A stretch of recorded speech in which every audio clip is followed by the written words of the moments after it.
Assalamualaikum warahmatullahi wabarakatuh.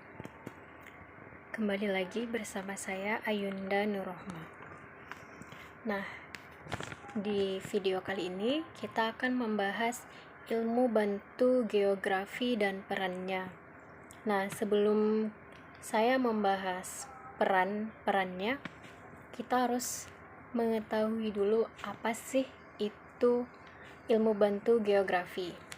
Nah, jadi ilmu bantu geografi adalah cabang-cabang ilmu yang berperan menunjang studi geografi dengan memberikan penjelasan lebih mendalam mengenai fenomena fisik dan manusia di permukaan bumi. Ilmu-ilmu ini membantu mengkaji aspek-aspek agar analisis geografi lebih akurat dan komprehensif. Nah, selanjutnya kita masuk ke ilmu bantu geografi dan perannya.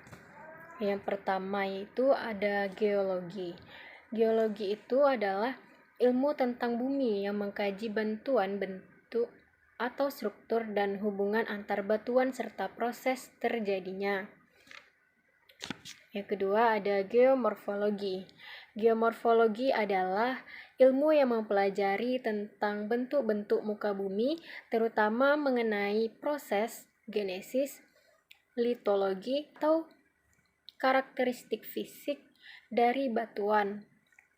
Kemudian bentuk lahan, hubungan timbal balik. Yang ketiga ada meteorologi. Meteorologi adalah ilmu yang mempelajari tentang udara, cuaca, suhu, angin, awan, curah hujan, radiasi matahari. Kemudian ada hidrologi.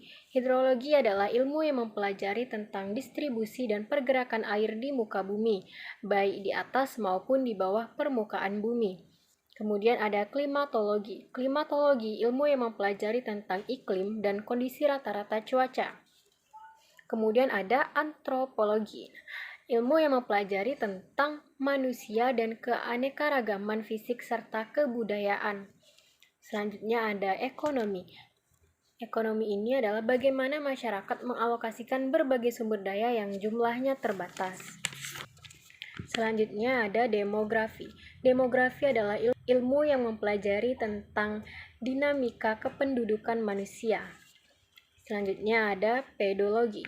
Pedologi adalah ilmu yang mempelajari tentang tanah, meliputi proses pembentukan, jenis-jenis, dan persebarannya. Selanjutnya ada biogeografi, yaitu ilmu yang mempelajari persebaran hewan dan tumbuhan di permukaan bumi, serta faktor-faktor yang mempengaruhi, membatasi, dan menentukan pola persebarannya. Selanjutnya ada penginderaan jauh. Penginderaan jauh adalah ilmu yang mempelajari tentang gejala atau fenomena geografi pada suatu alat dengan menggunakan bantuan media penginderaan jauh tanpa melakukan kontak secara langsung. Nah, yang terakhir itu ada SIG, adalah tata cara membuat peta secara komputasi dengan tahap-tahap input data, proses dan manajemen data, dan output data. Nah, itu tadi adalah beberapa peran ilmu bantu geografi. Selanjutnya kita masuk ke pentingnya ilmu bantu dalam geografi. Teman-teman, geografi adalah ilmu yang mempelajari persebaran dan interaksi keruangan di permukaan bumi. Geografi tidak hanya menelaah fenomena alam yang terjadi, melainkan turut mengkaji interaksi manusia dengan alam sekitarnya. Nah, salah satu alasan mengapa ilmu geografi memerlukan ilmu penunjang atau ilmu bantu, karena objek kajian ilmu ini sangat luas. Ilmu bantu dijadikan dasar analisis dan kajian fenomena geosfer di permukaan bumi. Selanjutnya kita akan membahas integrasi ilmu bantu geografi dalam pembelajaran IPS. Nah, jadi ilmu bantu geografi dalam pembelajaran IPS itu bertujuan untuk memberikan pemahaman yang lebih komprehensif dan kontekstual tentang hubungan timbal balik antara manusia, lingkungan, dan ruang. Nah, mungkin cukup itu saja yang dapat saya jelaskan. Semoga teman-teman bisa mengerti dan bisa memahami. Sekian, terima kasih.